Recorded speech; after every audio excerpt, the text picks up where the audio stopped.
Usiposhughulika na baadhi ya mambo ambayo ni kero kwenye maisha yako, ama kwa kuomba Mungu akufungulie njia, utabaki na ibada njema, utabaki kuwa ni mtakatifu, lakini umaskini hautaondoka kwa sababu unaomba.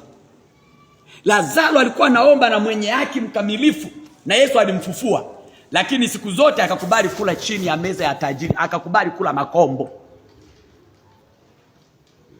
Ule utakatifu haukuondoa umaskini.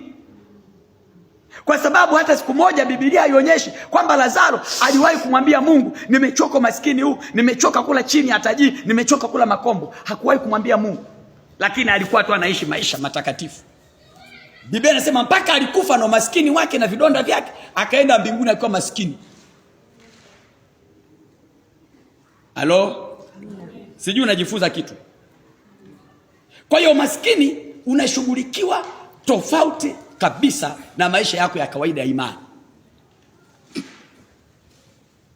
Lazima ama umwambie Mungu uchukue hatua za kimaombi. Na Mungu kichukua hatua za kimaombi, kazi ya Mungu ni nini? Anakufungulia channel. Mungu ndiye anajua channels ambazo ukipita, au njia au mikondo au mifumo ambayo ukiipata umetajirika.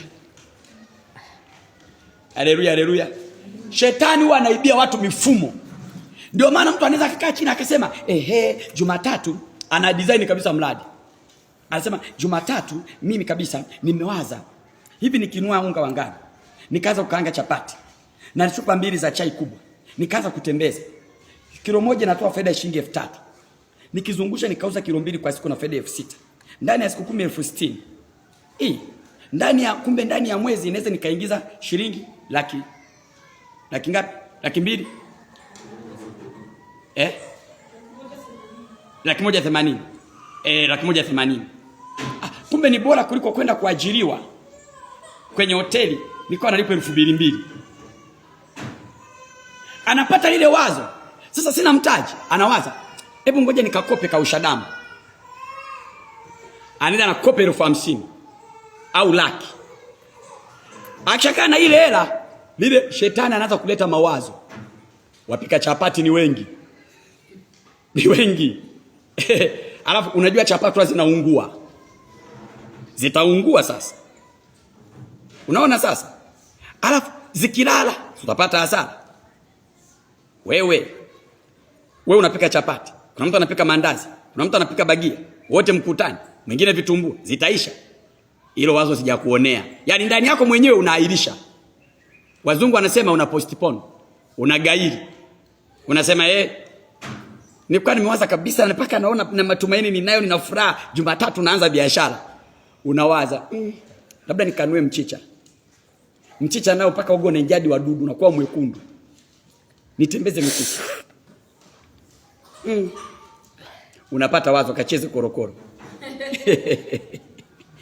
Unaenda kwenye korokoro wa China usiku saa 3 unaanza kudumbukizamo 200 zinaliwa hela. Ikibaki 3,000 unakuja nyumbani umechanganyikiwa. Mungu wa Israeli, shetani amejiinua. Hajajiinua, ila alikuja akaiba kitu ndani yako. Sema amen. Mungu akikupa wazo la kwanza, first idea that you are given by God, wazo la kwanza ambalo ukipewa na Mungu, hata kama ungetishwa usiku na mchana, ukaambiwa utakatika, wauza chapati ni wengi, wenye hoteli ni wengi, anza. Hebu mwambie mtu, anza hivyo hivyo. Anza hivyo hivyo. Nenda hivyo hivyo, mwambie ni wengi na mimi nitakuwa katikati yao. Na Mungu atanipa riziki ya kila siku. Hebu sema kuna riziki ya kila siku. Na ukianza ndio utashangaa. Ukipita tu, dada leta, mama leta, jamani tupe namba. Utakuwa unapika, tuna site pale, tuletee pale, tuletee kule. Jamani tuletee hapa. Kuna mama utakuta majumbani unasema, yaani umetukomboa. Kupika chapati wengine ni wavivu. Jamani, huo unatuletea, kuja tukupe order, mimi nachukua 4. Mafulani wanaalikana wenyewe. Unasema kumbe wewe ndiye Mungu. Ulianza na kilo 1, ukashangaa unapika kilo 5, ukashangaa kilo 20, ukashangaa unaajiri na watu. Kama unampenda Bwana sema amen. Amina. Wakoma ingawaje walikuwa hawana uwezo wa kupigana vita, lakini walichukua maamuzi. Mungu ni Mungu wa maamuzi. Usipochukua maamuzi utafia pale. Utakaa chini ya meza ya tajiri kama Lazaro, na vidonda na hana nguo mpya, kila siku ni mateso mpaka kifo chake. Wangapi wananielewa vizuri?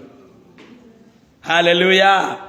Ndio maana tufike mahali tuondoke kwenye ujinga wa injili ya kukemea tu mapepo. Toka shetani, toka. Aya, shetani atatoka. Haya, nyumbani una chakula, nyumbani una nguo, nyumbani una hiki. Haya, shetani ameshatoka. Haya, wewe unashughulika vipi kuhusu maisha yako? Halo? Shetani ameshakimbia, amekuacha sasa, kama alivyomwacha Lazaro. Shetani alimchukua Lazaro akamuingiza mautini. Yesu akaja akamfufua. Lazaro, njoo huku nje. Lazaro akatoka.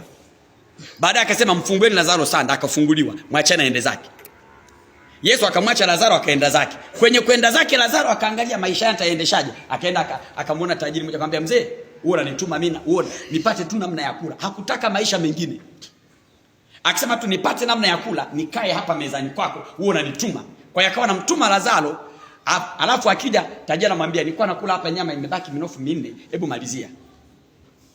Nilikuwa nakula hapa wali imebaki nusu sahani, hebu malizia. Lazaro, nilikuwa nakunywa juisi hapa imebaki nusu glasi, malizia.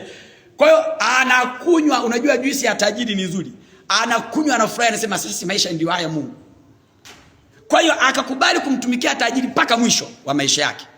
Akiwa vile vile. Ndio maana huoni Lazaro na watoto, huoni Lazaro na familia, huoni aliacha ukoo, huoni aliacha na